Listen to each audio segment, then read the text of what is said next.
देश की आज़ादी की लड़ाई में दलितों ने बढ़ चढ़कर हिस्सा लिया था। आज़ादी की पहली लड़ाई भी दलितों ने ही लड़ी थी, लेकिन दोस्तों आपसे बात हमेशा से छुपाई गई थी क्योंकि भारत में स्वर्ण मानसिकता के लोगों ने अपने ही लोगों के बारे में ज़्यादा लिखा और बताया। लेकिन आज के वीडियो में आपको इकलौते दलित योद्धा के बारे में बताऊँगा जिसको दबाने के लिए मनुवादी मानसिकता वाले इतिहासकारों ने अपना एक भी कदम नहीं छोड़ा और लगातार इस वीर योद्धा को दबाने की कोशिश करते रहे, लेकिन इस वीर योद्धा की कहानियों को दबा नहीं सके। और इतिहास कहा जाता है कि पन्ने पर और कागज़ पर नहीं लिखा जाता है।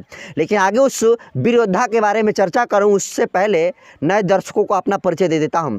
नमस्कार, मैं नरेंद्र बसंत हूं और आप जनतंत्र खबर देख रहे हैं। दलित जिसे हमेशा से ही दया का पात्र बनाकर अलग अलग पार्टियों के राजनेता अपना अपना भला करने में लगे हैं, लेकिन सोचने वाली बात यह है कि क्या वाकई में दलित कमज़ोर है? अगर इसका जवाब हाँ है तो फिर आपको जाननी चाहिए वीर योद्धा बांके चमार के बारे में, जो 1857 के क्रांति के सबसे बड़ा महानायकों में एक थे।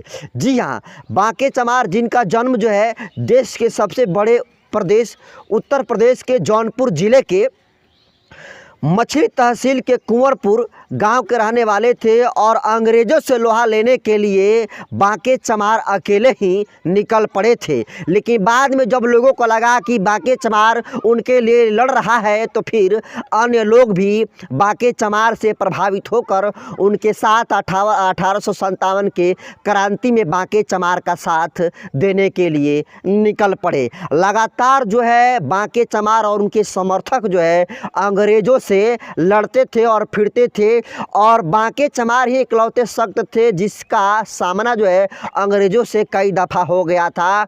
और बांके चमार अंग्रेज़ों के लिए सबसे बड़ा सिरदर्द बन चुका था। इसके लिए अंग्रेज़ों ने बांके चमार पर 50,000 रुपये का इनाम घोषित कर दिया।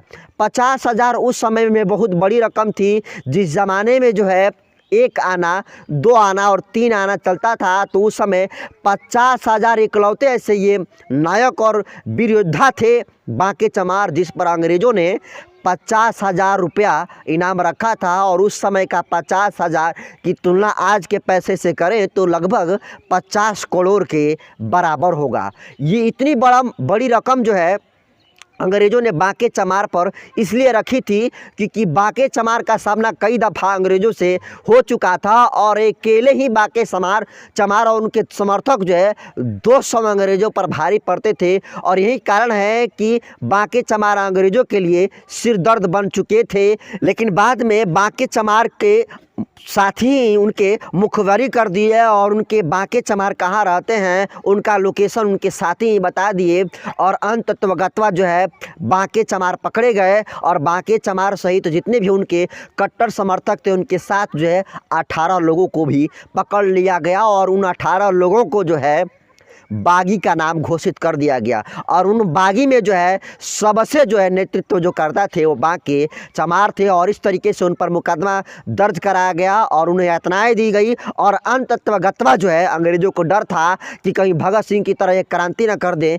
इसलिए उन्हें फांसी पर लटका दिया गया। और यही नहीं, इसके अलावा बांके चमार के अलावा बहुत सारी दलित वीर योद्धाओं वीरांगनाओं की कहानी है जिसको लेकर हम अगले एपिसोड में आएंगे।